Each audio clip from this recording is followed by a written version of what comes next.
महिला उत्पीड़न को लेकर शहर में चलाएंगे जागरूकता अभियान। सेसा फाउंडेशन, निगम पार्षद रमा राठी और फाउंडेशन ने मिलकर की शुरुआत। वरिष्ठ महिला अधिवक्ता और कई महिला समाज सेवी भी आए साथ। महिला उत्पीड़न को लेकर शहर में जागरूकता अभियान चलाने के लिए अब सेसा वेलफेयर फाउंडेशन सिटी के जनप्रतिनिधियों की सहायता लेगी। इस संबंध में शनिवार को फाउंडेशन की संस्थापक रेणु गुप्ता ने वार्ड 34 से निगम पार्षद रमा रानी राठी के साथ मिलकर सेक्टर 15 स्थित होटल में प्रेस वार्ता का आयोजन किया। प्रेस वार्ता में शहर के कई वरिष्ठ महिला अधिवक्ता, महिला समाज सेवी व अन्य लोग ने हिस्सा लिया। फाउंडेशन की संस्थापक रेणु गुप्ता का कहना है कि महिलाओं के साथ दुर्व्यवहार, यौन उत्पीड़न से लड़ने के लिए लड़कियों को आत्मरक्षा का परीक्षण देना अत्यंत आवश्यक है। आज आपने जो प्रेस कॉन्फ्रेंस की थी, उसका मुख्य उद्देश्य क्या था? किस चीज़ को लेकर आज आपने प्रेस कॉन्फ्रेंस की? इसका उद्देश्य यही था कि एक जागरूकता, एक अवेयरनेस जो सेक्सुअल हैरासमेंट फॉर वुमेन, इसके लिए हम क्या कर सकते हैं, सबकी ओपिनियन के लिए हम यहाँ इकट्ठे हुए। तो क्या कुछ इसमें निर्देश दिए गए? कैसे आप लोग वुमेन सेफ्टी की बात करते, कैसे करेंगे आप?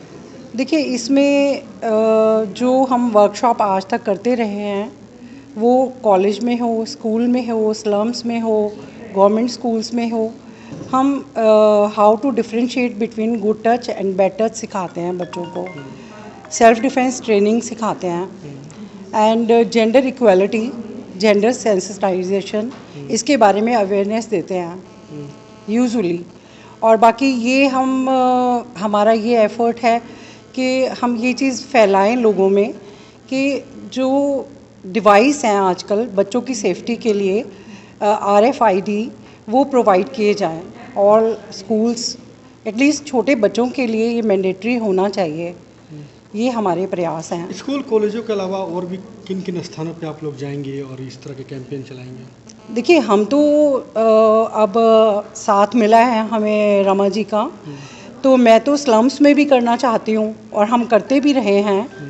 तो उनको हम बताते हैं, पेरेंट्स को भी अवेयर करते हैं कि आपको अपने बच्चों के लिए किस तरह से उनको हैंडल करना है, किस तरह से उनको समझाना है, क्योंकि समाज का अपना दायित्व है लेकिन पेरेंट्स का अपना रोल है। उनको अपने बच्चों को समझाना पड़ेगा, संस्कार का बताना पड़ेगा। तो ये हमारे एफर्ट्स हैं। कब से आप लोगों ने किस दिन से इसकी शुरुआत की थी इस अभियान की? जी, संस्थाओं से तो मैं 96 से जुड़ी हुई हूँ, पर मुझे लगा कि जो मैं करना चाहती हूँ वो ये नहीं है। तो मैंने मई 2017 में हम लोगों ने सेसा वेलफेयर फाउंडेशन की शुरुआत की। आज 5 साल से हम इसे चला रहे हैं। सेसा फाउंडेशन ने इन मुद्दों पर बीते 6 साल से सक्रिय ढंग से काम किया है।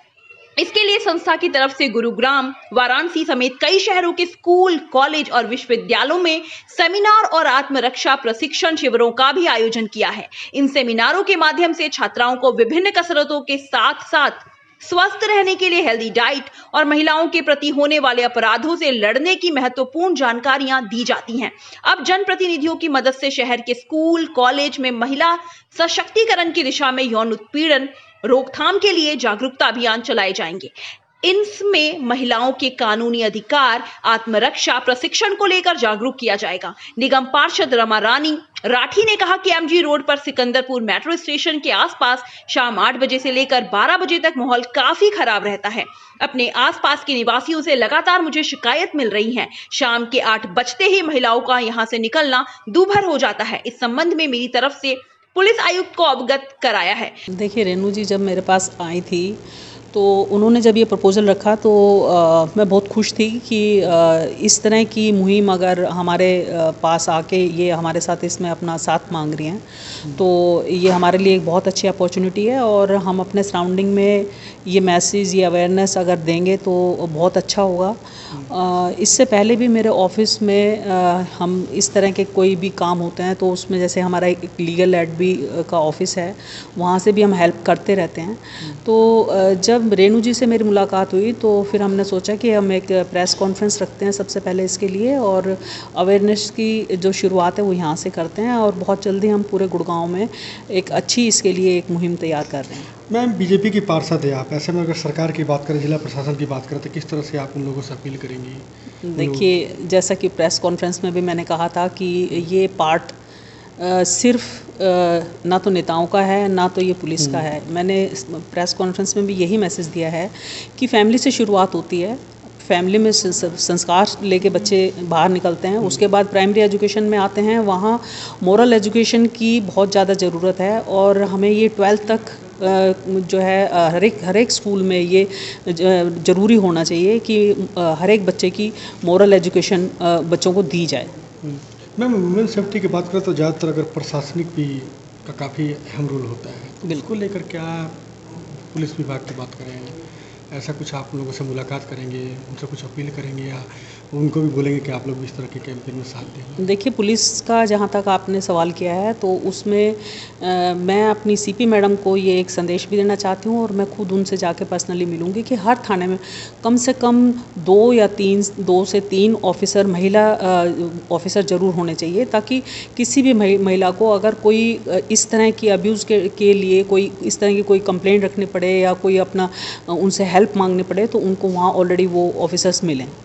महिलाओं के कानूनी अधिकारों पर बात करते हुए वरिष्ठ अधिवक्ता नूतन यादव ने कहा कि यदि किसी भी महिला के साथ कोई बलात्कार या छेड़छाड़ जैसा अपराध होता है और आप पुलिस के पास शिकायत के लिए जाते हैं तो कोई भी पुलिस अधिकारी आपसे पूछताछ नहीं कर सकता। केवल महिला पुलिस ही आपकी शिकायत लेगी और आपसे किसी भी प्रकार की गलत सवाल जवाब नहीं कर सकते, और साथ ही आपको थाने में महिला अधिवक्ता भी सहायता के लिए उपलब्ध रहेंगी।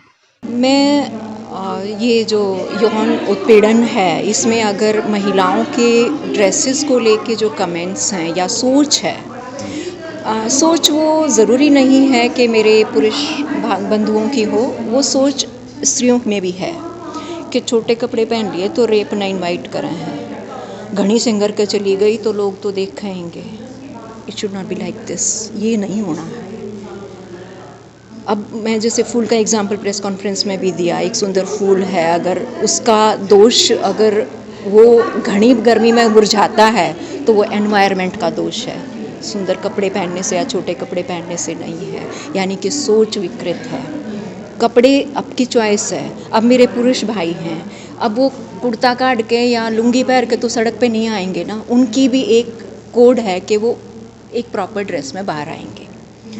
इसी तरह से औरतें भी अगर छोटा पहनती हैं तो छोटा पहनना उनकी चॉइस है, वो एकदम बिल्कुल ये तो नहीं है कि वो डिसेंसी को छोड़ के बाहर आ रही हैं। लेकिन अगर उनको वेस्टर्न पहनने में शौक़ है वो वेस्टर्न पहन सकती हैं, उनको बिकनी पहनने का शौक़ है समंदर पे वो बिकनी पहन सकती हैं। ये पर्सनल चॉइस होनी चाहिए, ये थोपो नहीं कि तुम यही पहनोगी। क्यों भाई, ये क्यों पहनेंगे? उनकी चॉइस है, वो इंडिविजुअल है। हम 50% आबादी हैं महिलाएं, और हमें भी हक है कि हम अपनी मर्जी से जी सकें। हमें बराबरी का अधिकार दो, और ये घर से भी शुरू करो। समाज हमारे साथ खड़े हो कि औरतों को सम्मान दो, उनको एम्पावर करो ताकि वो भी बोल सकें, वो भी अपने विचारों को व्यक्त कर सकें। अधिवक्ता अलका दलाल ने कहा कि गुरुग्राम जैसे शहर में महिलाओं से जुड़े मुद्दों पर एक बड़े प्लेटफॉर्म के तहत काम करने की जरूरत है। इसी को लेकर अलग अलग फील्ड से महिलाएं यहाँ एकत्रित हुई हैं। इस दौरान डीएलएफ क्षेत्र से समाज सेवी Ambika Sachdeva, Sangeeta Mahajan, Sonia Thakur, Lokesh Chaudhary, captain Anita Badhwar, green warrior सदस्य किरण गुप्ता, रजनी शर्मा, उर्मिला डबास, सुदेश डबास और नीलम गुलिया समेत कई महिलाएं मौजूद रहीं। Being an advocate, I am Alka Dalal, Gurgaon से बिलोंग करती हूँ। तो बीइंग एन एडवोकेट हमारे पास तो ये चीज़ें आती रहती हैं और हम इसको जो है रिज़ॉल्व करते रहते हैं अपने लेवल पे, क्योंकि मैं सोशल फील्ड में भी एक्टिव हूँ, तो मेरे पास तो हमेशा आता ही रहता है और हम अपने लेवल पे उसको रिज़ॉल्व करते हैं। लेकिन अब रमा जी का और रेणु जी ने जैसे मुझे इनवाइट किया तो हमें लगा कि एक बड़ा प्लेटफॉर्म और सब मिलके अगर काम करें तो हम उसको एक नई दिशा दे सकते हैं, और इस मुहिम को हम अपने लेवल से उठा के एक समाज के लेवल पे, सोशल लेवल पे, एक बड़े लेवल पे इसको ला सकते हैं। इसीलिए हम आज उनको सपोर्ट करने के लिए यहाँ इकट्ठा हुए। यानी आज अभी गुरुग्राम से शुरुआत हुई, आगे? हाँ जी, गुरुग्राम से आज हमने इससे शुरुआत की है और इसकी एक पूरी रूपरेखा बनाएंगे कि किस तरीके से और महिलाओं को हम अपने साथ जोड़ें, जागरूक करें, क्योंकि जागरूक तो गुड़गांव में अगर कोई भी है तो जागरूक तो वो है, लेकिन कैसे इम्प्लीमेंट होगा, उसके राइट्स उसको पता हैं, लेकिन वो इम्प्लीमेंट कैसे होंगे, उसको कहाँ जाना होगा, इसके लिए भी पढ़ी लिखी लेडीज़ को भी अवेयर करना हमारा वो रहेगा मकसद, वो रहेगा हमारा एम।